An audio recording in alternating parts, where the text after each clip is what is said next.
When did you realize your boss was actively hiding workplace injuries from inspectors? Phoenix Memorial ER waiting room. 11:47 p.m. Dad's work boots sat by the bed, the rubber soles warped into waves like they'd melted and rehardened.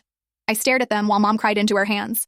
My phone calculator stayed open. I kept adding the same numbers, like different math would change what happened. 6 years of this. Dad leaving at 4 a.m. while the rest of Phoenix slept. Coming home at 9 p.m., his champion shirt 3 shades darker with sweat, salt stains mapping territories across his back. I had it documented, 31 break requests denied. Screenshots saved in a folder called Dad Work BS. The rest were verbal denials, no proof. Should have recorded everything. Marcus in 2019, collapsed by the loading dock. Resigned for personal reasons the next week. Jerome in 2021, same thing. Luis last year. All of them just disappeared from the schedule like they never existed. Mom's WhatsApp popped up. Dialysis will be $3,200 a month. Insurance covers $1,800. I did the math again. Dad brought home $2,900 a month. Mortgage was $1,400. That left $1,500 for everything else. Now add $1,400 for dialysis. We were already negative. My sister Emma texted, dropping organic chemistry. Registration fee non-refundable. Don't tell Mom yet. 23 years. Dad gave that warehouse 23 years. Different managers came and went. First Peterson, then Williams, now Mike Brennan. Same system though. Same shit. I scrolled through our family group chat. 3 years of messages lighting up my screen. June 2023. AC broke again at warehouse. Mike says new unit on order. Sure it was. August 2022. New rule. No sitting even on break. Caught a guy leaning against forklift. Written warning. July 2021. Tommy's cousin Angel in hospital. Heat exhaustion. Don't tell anyone I told you. May 2020. Mandatory OT until all trucks loaded. Nobody leaves. Mom showed me Dad's text to her. The ones he thought I'd never see. Dizzy again today, baby. Tommy keeps Gatorade in janitor closet. Saved me. Don't mention to Mike. Got written up for unauthorized break. Was just trying to catch my breath. 60 seconds. Each message seemed random when it happened. A bad day here. A tough week there. Together though, different story entirely. I had screenshots going back 2 years, 47 maintenance requests for AC repair, all marked denied, budget constraints in red text. The doctor walked in, clipboard against his chest. Young guy, tired eyes. Acute kidney injury caused by severe dehydration, he said. Heat stroke was the trigger. Mom's voice cracked. Workers' comp will cover this? The doctor looked at the floor, then the wall, anywhere but at us. The chart shows Mr. Martinez clocked out at 4:30 p.m. Incident occurred at his home at 7:45. That's impossible. The words came out louder than I meant. I have a photo. I pulled up Father's Day. 3 weeks ago, the joke photo I'd sent to the family chat, Dad's time card showing 7:43 p.m. Caption, Dad's still at work, world's longest Father's Day shift. But the company system now showed 4:30 p.m. for July 18th. Oliver from HR already called, Mom whispered, said it was a personal medical event, happened after work hours. At home, my phone buzzed. Mike Brennan. Alex, sorry to hear about Roberto. These health issues are always tragic. Let us know if the family needs anything. The nurse adjusting Dad's IV glanced over, older woman, gray roots showing. Seen this before, she said quietly. They always clock out early on paper when something happens. She left before I could ask more. I walked out to the parking lot. Still 94 degrees Fahrenheit at midnight. Phoenix never cooled down anymore. My phone lit up. Tommy, Dad's coworker. Your dad makes 4 this summer. I started keeping track. He sent a photo. Notebook page, shaky handwriting, 11 names over 3 years. All collapsed between June and August. All resigned within days. Why didn't you say something before? I typed. To who? OSHA. Mike's cousin works at the regional office. The warehouse lights glowed 2 miles away. Night shift in full swing. Bodies moving in that heat. Pretending it was normal. 23 years. Dad gave them 23 years of 4 a.m. alarms, missed dinners, worn-out boots, and a body that aged twice as fast as it should have. They gave him kidney failure. I'm done being quiet, I typed to Tommy. The message showed, read. No response. In the distance, the warehouse lights flickered like they were laughing. The next morning, I did everything wrong. No plan, no lawyer, no recording app ready, just rage and a screenshot. I barged into Mike Brennan's office at 7:15 a.m. while maintenance was still unlocking the warehouse floor. My dad was working when he collapsed. I slammed my phone on his desk. The Father's Day time card photo, 7:43 p.m. clearly visible. Mike barely looked up from his computer. Photos can be edited. Our system shows 4:30. His voice was flat, rehearsed, like he'd said this before. I have proof. I fumbled with my phone, pulled up the voice memo from last week. Mike's voice echoed through the speaker. Nobody leaves this floor until these trucks are loaded. It's only 108 today, not 120. You've worked in worse. That's when Mike smiled. Actually smiled. You recorded workplace conversations without consent? He leaned back. That's immediate termination. Corporate policy. The door opened. Oliver Chen from HR walked in carrying a folder, already printed. They knew I was coming. 2 options, Oliver said, placing papers in front of me. Sign this separation agreement, 2 weeks severance, neutral reference, or we terminate for cause, no unemployment, your choice. You falsified my dad's time card. Prove it. Mike's smile widened. In court. With lawyers you can't afford while your dad needs dialysis. I didn't sign. Your mom works at El Pueblo restaurant, right? Mike picked up his coffee. Owner's my Thursday night poker buddy. Good guy. That's illegal. What's illegal? Mentioning poker? Having friends? He pointed to the door. Security's waiting. 2 guards watched me pack my desk. 6 years fit in 1 banker's box. My coworkers kept their heads down, typing loud, avoiding eye contact. 20 minutes to clear out my life. Badge and parking pass, security said at the exit. The badge felt heavier than it should have. Week 1 started quiet. Mom came home from El Pueblo on Tuesday. Cut to 3 shifts. Manager says business is slow. Business was never slow in July. Tourist season. Week 2, the pattern emerged. Emma called from her logistics internship. Position got restructured. They said thanks for your service. Here's a Starbucks card. No explanation. 2 weeks before her review, I applied to 3 warehouses. Same response at each. Position just filled. Saw the same jobs reposted the next day. Tommy found me at the Circle K on McDowell. Kept looking over his shoulder. Mike told all the supervisors you're unstable, he said. Said you made threats. I didn't threaten anyone. Doesn't matter what's true. He bought his energy drink. Didn't look back. Sorry about your dad. That night I sat with Dad in the hospital. He could barely sit up, tubes running into his arm. The dialysis machine hummed like a broken AC unit. Just stop, he whispered. We need the insurance. They lied about your time card. I know. His eyes stayed closed. They always lie. But Emma needs to finish school. Your mom needs her job. Mom was at the kitchen table when I got home. Bills spread like tarot cards. Mortgage late notice, $1,400 plus $75 fee. Medical bills, $3,847 after insurance. Minimum credit card payments, $340. Dad's truck sold for $4,200. More than Blue Book because the market was insane. Mom's jewelry went to the pawn shop. Her mother's ring, $600. My PlayStation, games, old laptop, $400 on Facebook Marketplace. Still short $1,100. Maybe. Sarah, my girlfriend, sat on my bed that night. Maybe apologize to Mike? Get your job back? He falsified federal documents. Your family needs money more than justice. She picked up her overnight bag. Call me when you figure out what matters more. Tommy stopped answering texts after that Circle K meeting. I kept sending updates anyway. Read receipts on. No responses. Mom found 2 more shifts at her cousin's food truck. Cash only. $50 a day if she was lucky. Emma started door dashing between classes. Made $30 on a good night after gas. The hospital called. Dad's insurance only covered established care facilities. Phoenix Memorial wasn't in network. Transfer him or pay out of pocket. I called 17 lawyers that week. 6 wouldn't take the case. 8 wanted $5,000 retainers. 3 said the same thing. Heat stroke cases are nearly impossible to prove. The warehouse lights still glowed every night. Night shift still running. New bodies replacing the old ones. Mike Brennan got promoted to regional operations manager the same week Dad learned to walk with a cane. 3 weeks later, Tommy texted at 2:47 a.m. Waffle House on baseline. Come alone. The parking lot was empty, except for 2 semis and Tommy's Corolla. He sat in the back corner booth, baseball cap low, watching the door. He slid a napkin across the table. USB drive wrapped inside. 6 months of stuff. Since February. His hands shook. Not enough, but it's something. I plugged it into my phone right there. Files loaded slow. Tried recording Mike for months, Tommy said. Most files are garbage. He was right. 43 audio files. 39 were static, muffled voices or cut off mid-sentence. 3 were Tommy accidentally recording his pocket. 1 was clear. Mike's voice. Push through. It's only 110 today. You signed up for warehouse work, not office work. That's it? Phone kept dying in the heat. Or I'd hit stop instead of record. I'm not good at this. The screenshots were better but incomplete.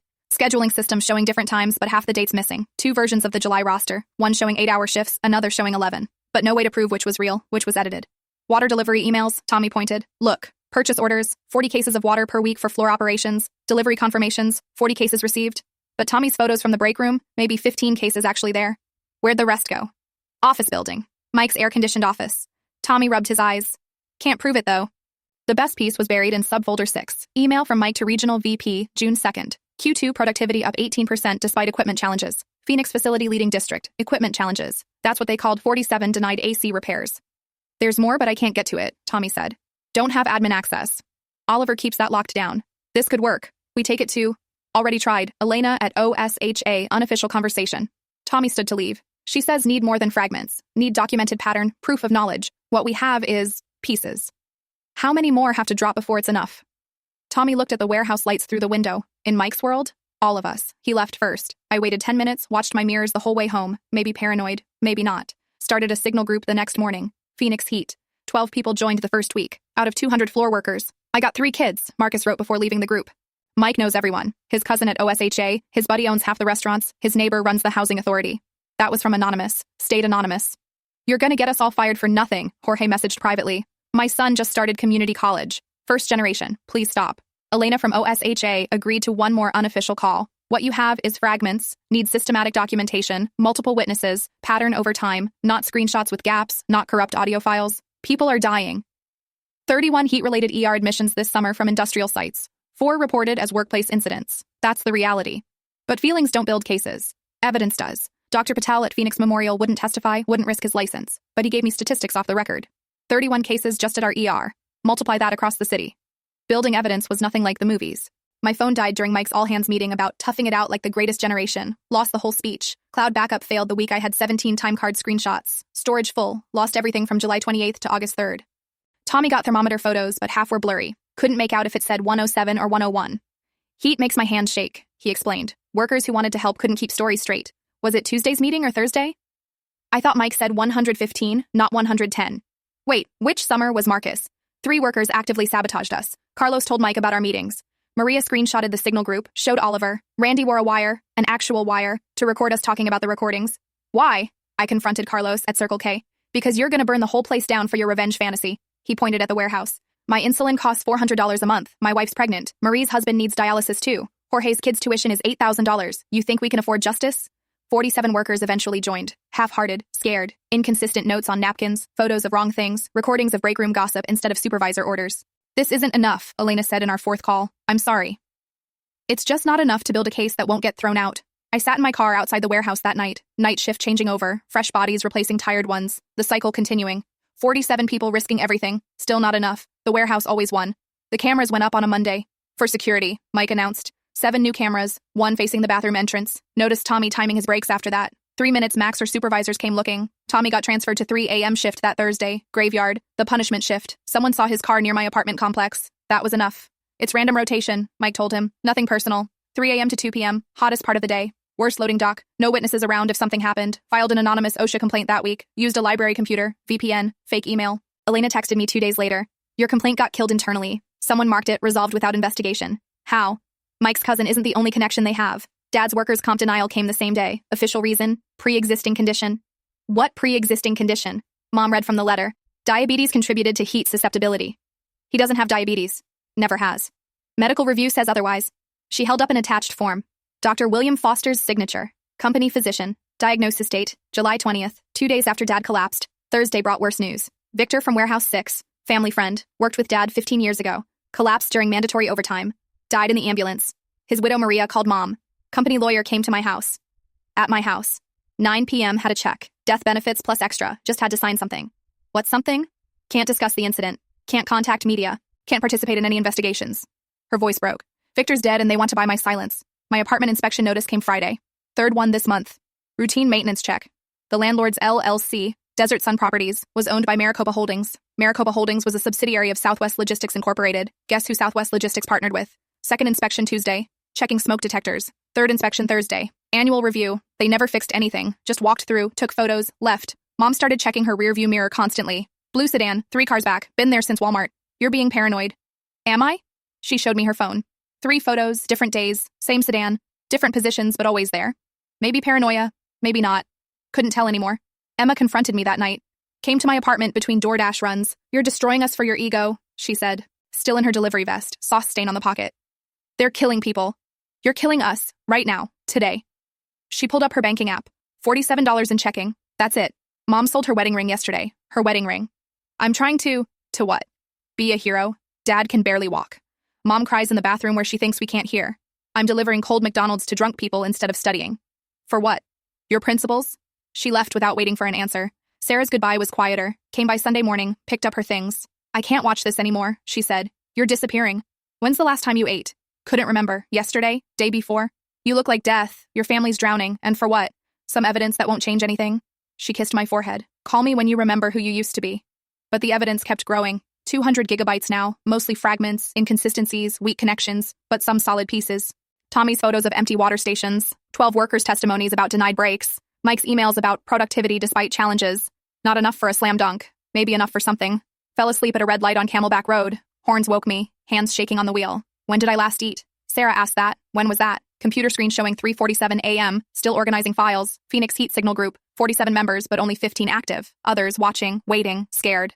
Mike got his promotion announcement that week. Regional Operations Manager. The press release praised his exceptional productivity metrics during challenging conditions.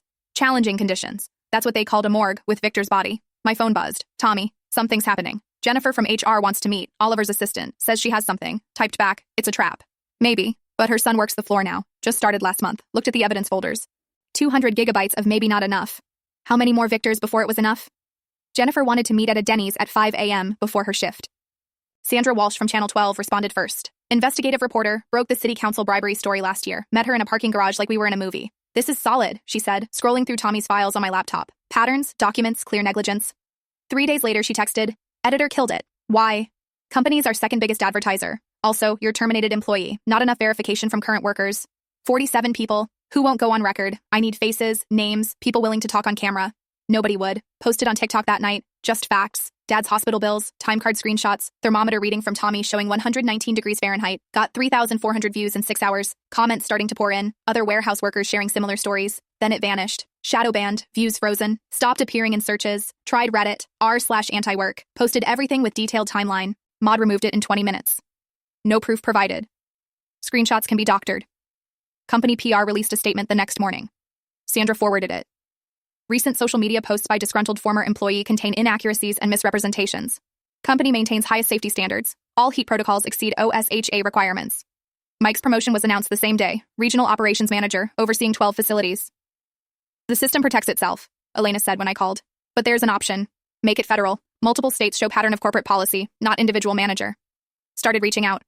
Phoenix workers wouldn't talk but found 2 in Riverside, California, 1 in Henderson, Nevada. Similar stories. Collapsed workers, falsified records, denied workers' comp. But they were fragments, scared voices, partial documents, not the avalanche we needed, just pebbles against a mountain. Jennifer reached out through Tommy at the end of August. Oliver's assistant, 3 years at the company, met at that same Denny's. She looked exhausted, kept watching the door. My son started warehouse floor last month, she said, already getting headaches.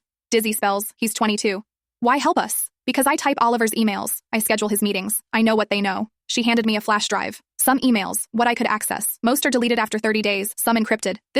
I need out in 72 hours, before they know it's gone. Plugged in the drive that night. Fragments, like everything else. Regional VP to Mike, July 3rd. Phoenix productivity impressive despite heat challenges. Whatever you're doing, keep it up. Mike's reply, situation managed per established protocols. What protocols? Legal department to all managers, June 1st. Reminder, medical incidents occurring after clockout are not company liability. Ensure accurate time records. Accurate, that's what they called fraud. Found one clear document.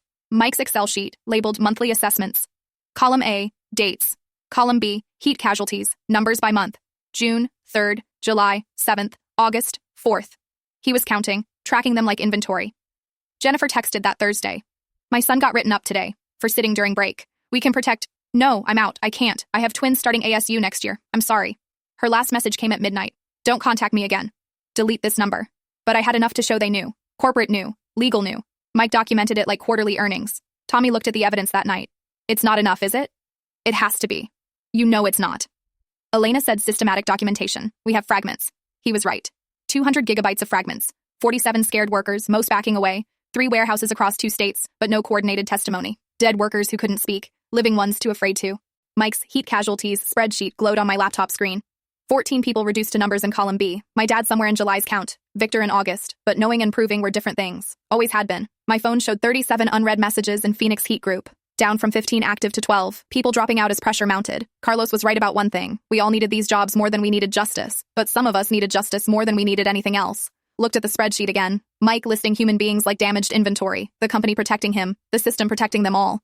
Jennifer was gone. Sandra couldn't help. OSHA couldn't move without more. The warehouses kept running. The heat kept building. Column B kept growing. How many more names before it was enough? Tomorrow was September. Peak heat season almost over. They'd survived another summer. We'd failed another summer. Unless we did something different. Something bigger. Something that couldn't be ignored. Tommy's text interrupted my spiral. Emergency meeting. All 47. This weekend. We go big or we go home. 47 people promised to show up on August 15th. I stood outside warehouse 3 at 6 a.m. with 12 others. Tommy, Jorge. Marcus showed then left, his wife pregnant with their third. Elena waited by her phone at OSHA, ready to log every complaint the second they came in. Where is everyone?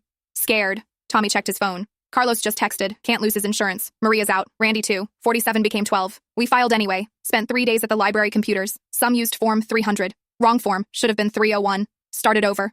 Elena pushed through what she could. 12 solid complaints out of 47 promises. Rest are pending review, she said. Could take months. Dr. Patel texted that morning. Can only provide statistics.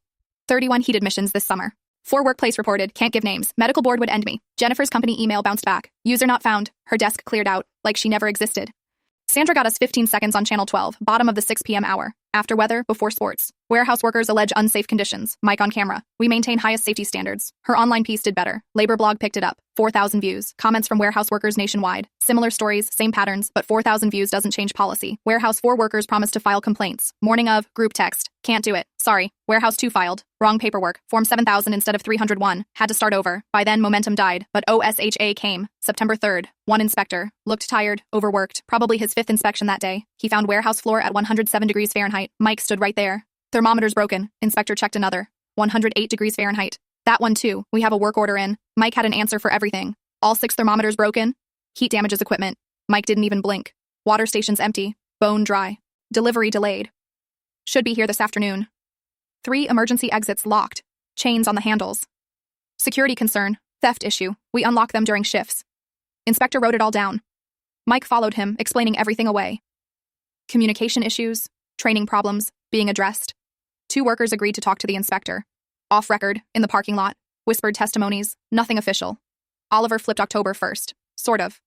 Mistakes were made, he told investigators. Passive voice, no ownership. Policies weren't followed. Communications broke down. Whose mistakes? Various levels. Hard to pinpoint. Immunity deal? His lawyer laughed. For what? He's cooperating fully. Got fired with 6-month severance. Standard package. NDA included. Mike got fired October 15th. No arrest. District attorney reviewed the case for 2 weeks. Insufficient evidence of criminal intent. Heat casualties could be deemed accidents. No proof of deliberate endangerment.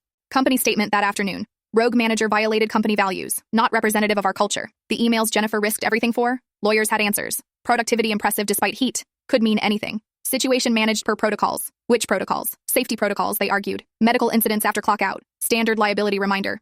Federal investigation opened October 20th. Stalled by November. Budget constraints. Higher priority cases. Dad testified from his wheelchair. Could barely sit up full hour. Voice strong, though. Talked about 23 years, the heat, the denials, the falsified time card. Anyone else testifying today? The investigator asked. Empty room. Just Dad. Just me. Others had reasons. Jorge's visa renewal pending. Marcus's old possession charge. Tommy's child support issues. Real reasons. Valid reasons. System designed to keep them quiet. We have 147 documented heat casualties over 5 years, I told the investigator. How many will testify? 23. Under oath? With names? On record? Maybe 12. 3 deaths got reclassified. Workplace-related instead of natural causes. Victory, Elena called it. No criminal charges, though. Families got standard death benefits, $30,000 each, minus lawyers. Mike's cousin at OSHA transferred to Seattle office 2 weeks later. Career advancement, no investigation into connection, no proof of anything. Company stock dropped to $73.21 on October 18th. By November 1st, $79.84. Market correction, temporary concern. CEO's statement, November 5th. Committed to worker safety, implementing new heat protocols. Isolated incident doesn't reflect our values. Isolated. 147 casualties, 5 years, 12 facilities. Mike works at Enterprise Rent-A-Car in Tucson now. Regional manager position, makes more than he did at Warehouse. Saw it on LinkedIn. Excited for new opportunities. Oliver teaches online courses. Supply chain excellence. $599 per student. Reviews say he's excellent. Dad still goes to dialysis. Still can't work. Disability claim pending. Could take 2 years. Maybe get 60% wages. Maybe. Mom aged 5 years and 5 months. Still works at El Pueblo. Got her hours back to 30. Not 40, but 30s something.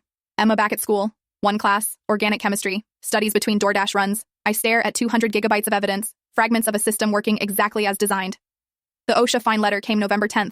$340,000 for willful violations of heat safety standards. Sounds like justice until you do math. Company cleared $2.3 million that quarter alone. Phoenix facility, just one of 12. The fine was a rounding error. Dad's settlement finalized in December. $125,000 gross. Lawyers took 40%, $75,000 net. Medicare liens took another $8,000. Final check, $67,000. Medical bills partially covered going forward. Dialysis copays still $400 monthly. Medications another $200. Insurance fights every claim. Prior authorization for everything. Dad spends hours on phone arguing about kidney medication. His kidneys that they destroyed. 23 others got settlements. Jorge, $5,000. Marcus, $8,500. Tommy got $30,000, but only because he had recordings. Most signed NDAs. Can't talk about it, ever. New guidelines published December 15th. Heat Safety Standard 2024-7B. 12 pages of requirements. Mandatory breaks every 2 hours when temperature exceeds 95 degrees Fahrenheit. Water stations every 100 feet. Supervisors must log all heat-related incidents. Workers started calling them Roberto rules. After Dad, government calls them Standard 2024-7B. But here's the thing about guidelines. Only cover employees, not independent contractors. Guess what warehouses started hiring more of? Contractors set their own breaks, new floor manager explained. Same work, same heat. Different classification, no coverage. Some changes were real. A C unit installed in Warehouse 3 actually works. Water stations every bay, Gatorade freezers by the dock, big yellow posters everywhere. Safety first, heat kills. Other changes just theater. Temperature logs that supervisors fake. Safety meetings where nobody listens. New heat app that nobody downloads. Crosstown Logistics called me in January. Competitor. Heard about the OSHA thing. Need a junior safety coordinator. Someone who knows the reality. $19.50 an hour. $2 more than warehouse. Desk job. A C. Reading safety protocols. Filing reports. Pretending it matters. Took it. What else was there? Tommy got promoted to floor supervisor. $50 raise. Now he enforces the breaks he fought for. Bitter irony. Still has that notebook with names. Added 3 more this summer. 6 months later. April now. Dad at dialysis center. Monday morning. He's there every Monday and Thursday. 7 a.m. to noon. Machines cleaning his blood because his kidneys can't. Watches Spanish game shows on the overhead TV. Doesn't laugh at the jokes anymore. Started teaching ESL at the community center Tuesday nights. $50 per class. 12 students. Mostly warehouse workers trying to learn enough English to read safety warnings. Darker irony. Can't do physical work. Doctor says maybe never. Depression settled over him like phoenix dust. Doesn't talk about it. Mexican men his age don't talk about that. Just sits quieter. Sleeps more. Saw Mike at Costco last week. Produce section. Buying organic strawberries. We locked eyes for 3 seconds. He looked through me. Walked away. Enterprise regional manager badge on his belt. Oliver posts on LinkedIn. Operations consultant. Supply chain excellence. Profile says he helps companies optimize workforce efficiency, which means teaching them what he taught ours. The warehouse runs different now. Tommy says AC stays on. Water breaks happen. Nobody collapses. Much. But new workers don't know why. Don't know about Victor. About Dad. About the 147th. They think it was always like this. Think the company cares. Tommy keeps that list in his desk. All the names. Not a memorial. Nobody official would allow that. Just his reminder. Sometimes I catch him reading it during lunch. 11 names. 3 years. 4 dead. Family's different now. Quieter. We survive. Don't thrive. Just survive. Emma taking 1 class at community college. Organic chemistry. Studies between DoorDash runs. Making Dean's List won't matter if she can't afford next semester. Mom got hours back. 30 per week. Not 40 like before. But 30 pays some bills. She aged 5 years and 6 months. New lines around her eyes. Hands shake when she counts money. We talk now. Not about feelings. Just facts. Dad needs medication. Mortgage due. Car needs tires. Survival math. Dad said it once during dialysis.